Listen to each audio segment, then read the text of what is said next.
Salve, salve, amantes da Fórmula 1 de todo o Brasil! Sejam bem-vindos a mais novo canal Fórmula Noob Master, onde nós vamos acompanhar a temporada 2024 de Fórmula 1. Para você que achou que seria um novo ano e uma nova temporada, você achou errado. É praticamente a 23ª corrida que não aconteceu ano passado. É tudo de novo, meus amigos. É mais um ano de Max Verstappen, é mais um ano de Red Bull. Vamos então às nossas análises, às nossas conclusões, começando pelo Q1, onde nós vimos a Ferrari dar um vislumbre de que seria uma oponente digna, com o Sainz marcando o tempo de 1:29.9, o Stroll colocando seu carro ali na segunda posição. Parecia que as coisas estavam rumando para uma disputa mais interessante, visto que nós acompanhamos aí nos treinos livres. Mas no final das contas a gente vai ver mais pra frente que é tudo a mesma coisa.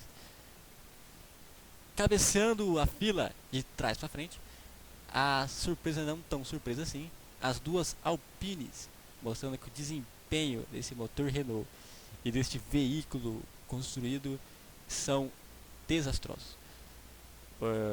Ocon e Gasly amargando a 19ª e 20ª posição. Logo mais nós vamos ver um gráfico feito por mim mesmo, do progresso aí de tempo de volta que cada um ganhou. Vocês vão ver que a Alpine está muito ruim nesse quesito. Sargent, como sempre, tomando um caminhão de tempo do seu companheiro Albon.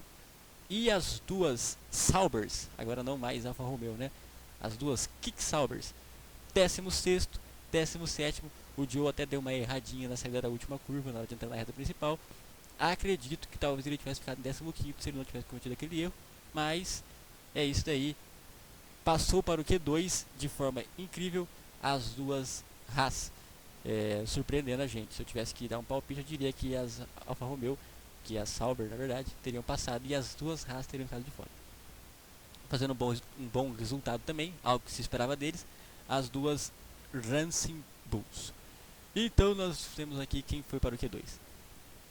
No Q2, nós continuamos acreditando no que a Ferrari poderia proporcionar para nós, com o Leclerc fazendo o tempo de 1:29.1, um tempo muito bom. Eu na verdade tenho até que ver aqui, 1:29.1 é o tempo da pole position aí, é um tempo muito bom, mais baixo na verdade. Incrível, esse tempo aí teria dado a pole para ele se ele tivesse feito de novo. Dá pra você ver, né, como as coisas são.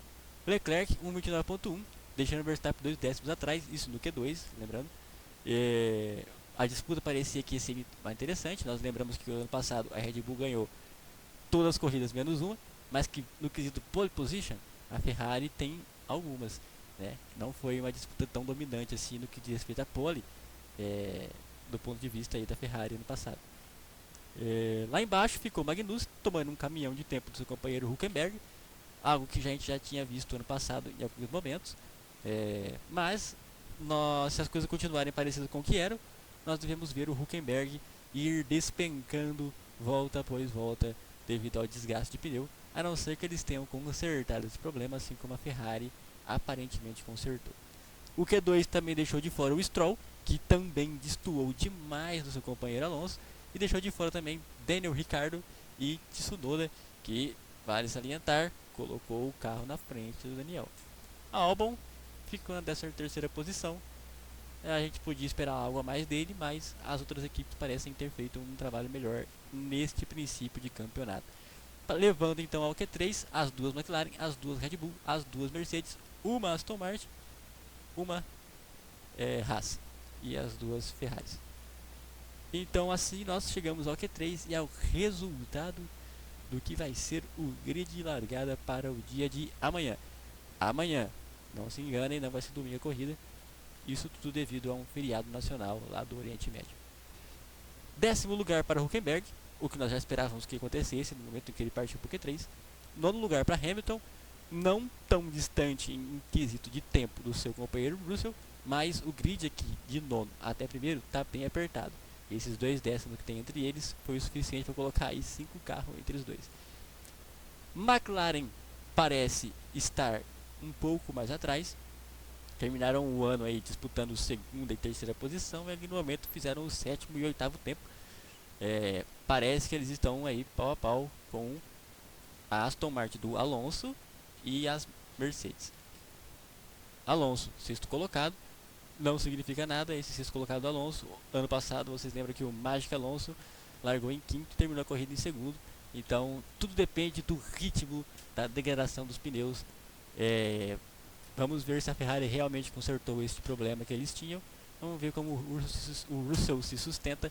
Vamos ver como o Checo Pérez está no que se diz respeito à pilotagem. Afinal, ele tomou 3 décimos do Verstappen aí. É uma diferença razoável para quem tem o mesmo carro. Sainz, quarto colocado. Russell em terceiro, surpreendentemente aí entre as duas Ferraris. Leclerc em segundo. Novamente, vejam que o Verstappen fez a pole position com tempo de 1:29.179. E se nós voltarmos aqui no que nós temos no Q2, o Leclerc fez o tempo de 1:29.165. Tempo que do Q2 teria dado a pole position para ele se ele tivesse repetido. Mas nós não vimos isso, talvez por alguma condição da pista, que esfriou demais, a pista sujou por causa de vento, esse tipo de coisa aí que interfere na vida de um carro de Fórmula 1. E agora vamos aqui para a tabelinha que eu fiz aqui usando todo o conhecimento que eu tenho do Excel, que é praticamente nenhum, onde nós descontamos aqui as diferenças entre as voltas de classificação do ano passado e desse ano. Nós podemos ver aqui que a maioria do pessoal ficou com uma vantagem aí nesse ano de aproximadamente meio segundo a 6 décimos de mais rápido aí do ano passado para esse ano. Verstappen colocou meio segundo aí no tempo dele do ano passado, também pole position. O Sérgio Pérez colocou 3 décimos, que é uma diferença aí, se você para pensar em relação ao Verstappen, né? Se ele tivesse mantido a mesma diferença, ele estaria um pouquinho mais na frente aí na classificação de hoje. Leclerc meio segundo, Carlos Sainz colocando 6 décimos do seu tempo do ano passado, Alonso dando 7 décimos, George Russell 8 décimos, Lewis Hamilton também, e o Stroll também melhorando bastante. Aí aqui nós entramos naquilo que eu tinha falado para vocês. A Alpine do Esteban Ocon. Opa, fazendo bagunça aqui. A Alpine do Esteban Ocon. Aqui em último na lista a gente tem o Gasly com 1 segundo.2 mais rápido. Mas ano passado ele teve um problema na classificação que impediu ele aí de terminar a classificação de forma decente. Então esse aqui não é um dado real. Esse aqui é o dado de quem conseguiu se classificar de forma limpa.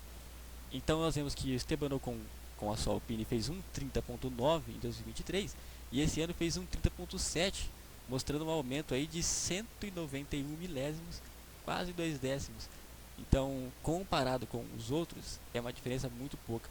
Então, todo mundo, inclusive Williams, inclusive Haas, melhorando na casa de meio segundo e eles apenas 2 décimos. Isso que foi o que colocou eles aí no fim do grid.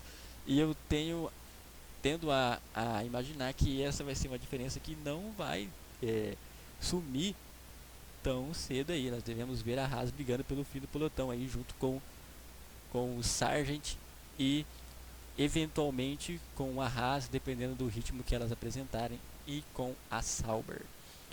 Nós vemos um aumento incrível pro Lando Norris, mais uma vez fazendo bagunça. Um aumento incrível aí no Lando Norris e no Oscar Piastri. Por quê? Porque no Bahrein, ano passado, vocês lembram que a McLaren era uma carroça.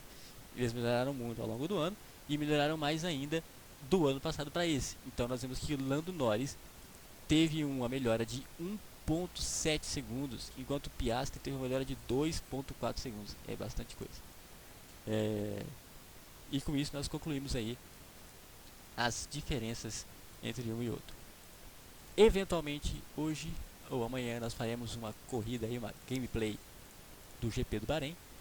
E nós voltamos amanhã com o resultado definitivo da primeiríssima corrida do Campeonato 2024 Fórmula 1, onde nós veremos então se Ferrari continua torrando o seu pneu e perdendo o ritmo de corrida, se a Red Bull vai sustentar os seus 2 décimos por volta, se o Alonso vai fazer uma super corrida. Então fique ligado aí para saber. Se inscreve no canal, curte o vídeo aí, tá começando agora, dá uma força. Muito obrigado, pessoal. Nós nos vemos em poucas horas.